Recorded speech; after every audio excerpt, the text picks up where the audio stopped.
period, you know, that's all they need to get their money from the government. It's the same thing here. Yep. You know, like exactly.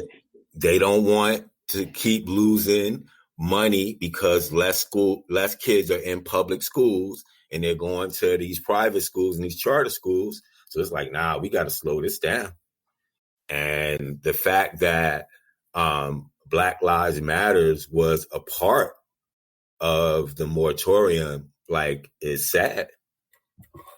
Like, to me, that's not even like something hard to fight for. It really isn't, man. And you would think it isn't, but just the way how all of this shit is panning out and how it's looking, man, they just not like we can get past, because everyone brings up the fact that Black Lives Matter was started by a white person. Well, shit, the NAACP was as well. And not a lot of people know that. Most of your historical black colleges were as well. Let's keep that a band. Let's keep that all the way a band. Most of your historical black colleges, NAACP, are all if you look at their board of trustees and the founding people that created them, they were Caucasian.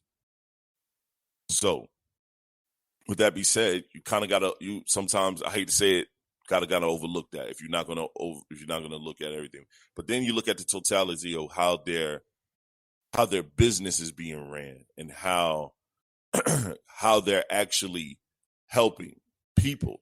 You got to look at that. Like, are they helping folks? Or are they hindering?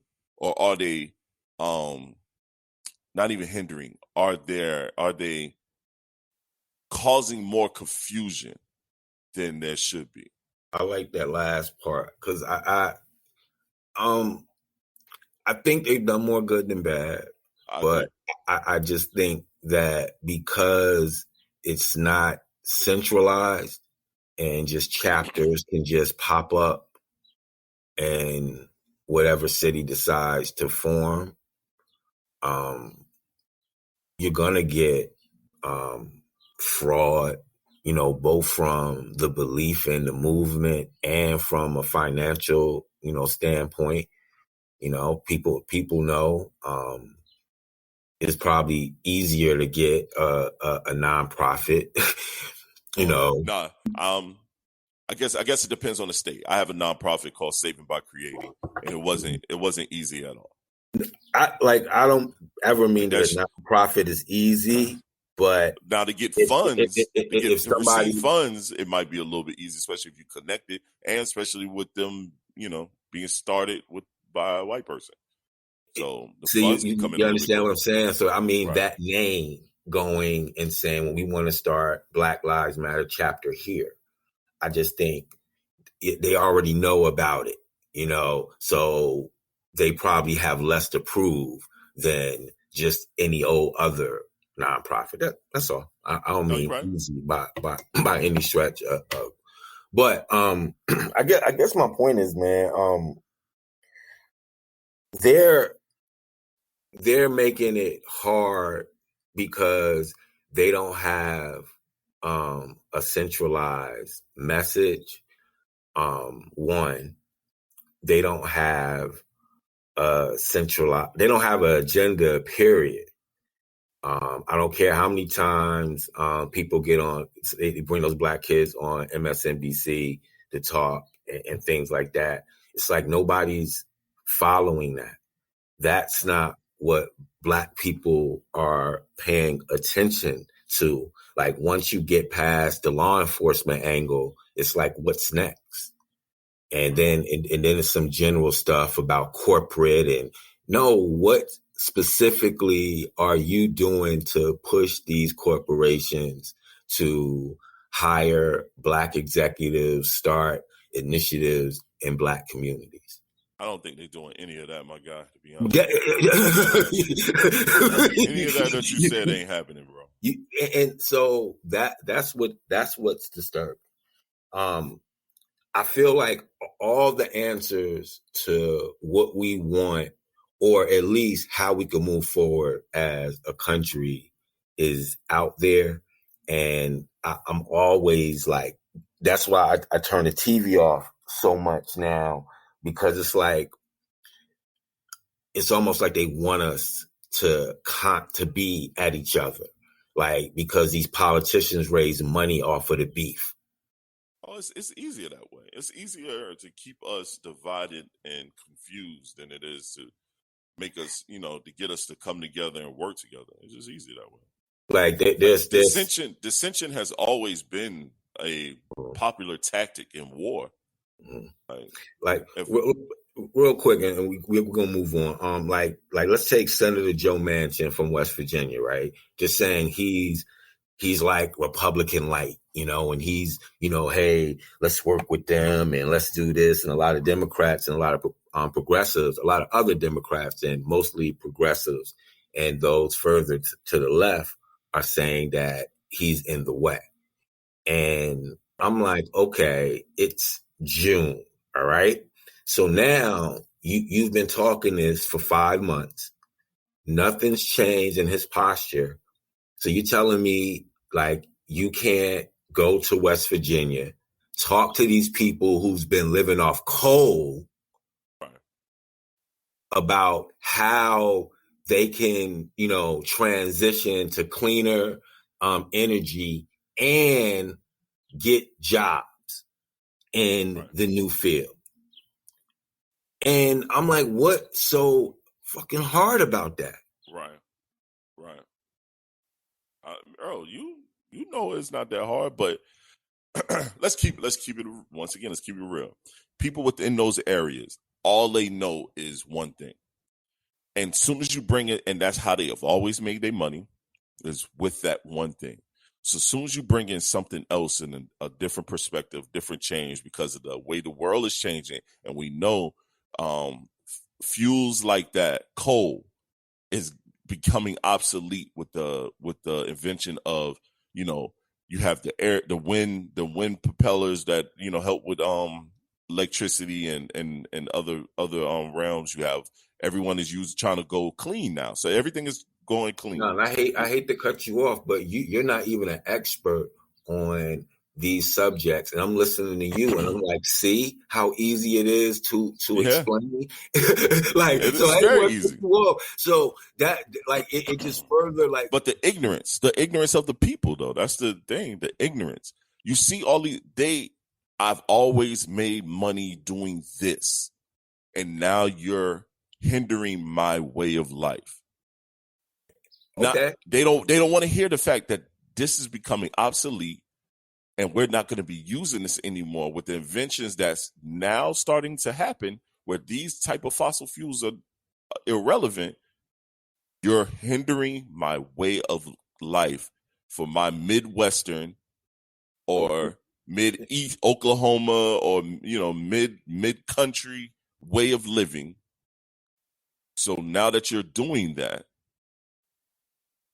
we have to attack you. But that's the Republican way, though. That's, once again, that's the Republican way.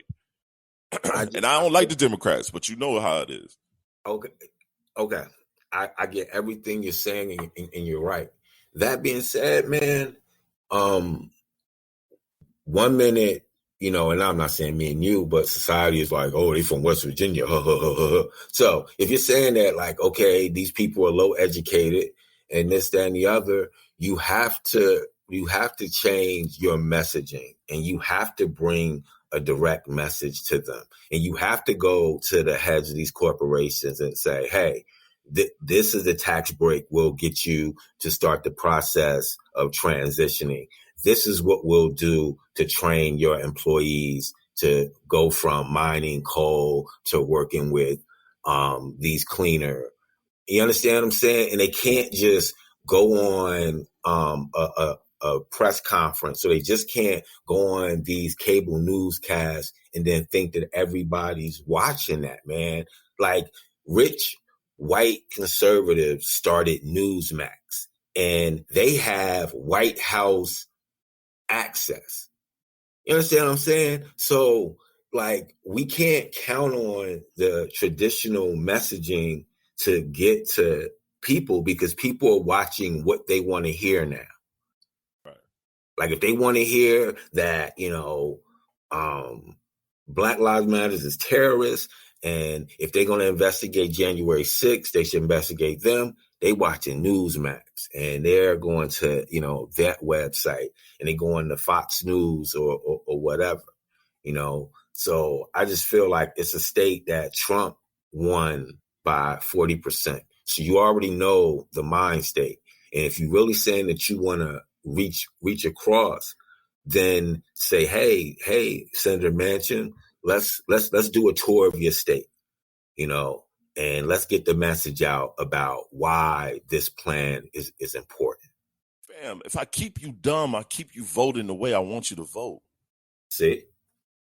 Why am I going to educate you on something different if all I got to do is keep the same messaging? They've been doing that to us for years with the Bible. Let's keep the same messaging.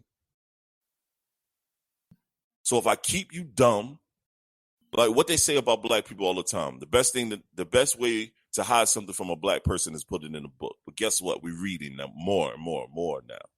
We're reading more. We're researching more information. So now you can't hide it in a book anymore. But guess what? That same statement goes for them. A lot of times, if you want to hide something from white people, put it in a book or don't change the messaging. Let's keep your flag pride, American love, pride, and all that other shit that y'all emphasize as pride. Mm-hmm. And then say that these people are trying to take away your everyday well-being. Mm-hmm. When they're not. They're actually trying to improve it and get you more money. But if I tell you that they're doing something evil and it's not the Christian way and the not American way, you'll listen to me quicker than you'll listen to anybody else. Mm-hmm. So when the Biden administration or when people who just gonna side with the Democrats, no matter what, say what you expect them to do, that's just an example right there. That, I like you have unlimited access to any state that you want to travel to. You have unlimited access to any type of message and where you want to direct it to more than anyone. If the administration shows up somewhere, the world media will be there. So once again, like when people say that's rocking the boat, Scott. That's rocking the boat. No. I'm just to the detractors that's always coming at me like, what do you like? He just got an office. They just got an office. We like, yeah, we're gonna change everything right away. And what I'm just saying is that there's so much more that can be done, and it's purposely not being done. Right. So don't give me, give them a chance or whatever. I'm not talking about I'm hurting. I'm not talking about like, where's my money? I'm not talking about any of that. I'm saying I don't even see them doing a good job. I don't see them even doing a decent job of getting the message out to the people who are most against it. Like, to me, once you give me that effort, then, we could talk about what do you expect me to do, whatever.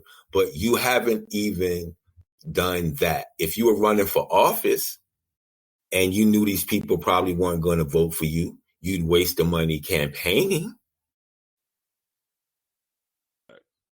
All right, my last point with this, and this is what I compare it to.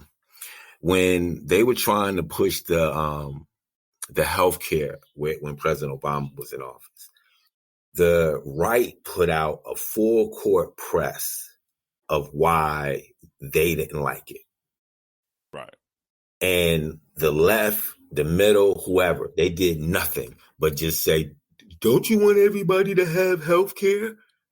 They didn't go state to state and push that message and push that plan.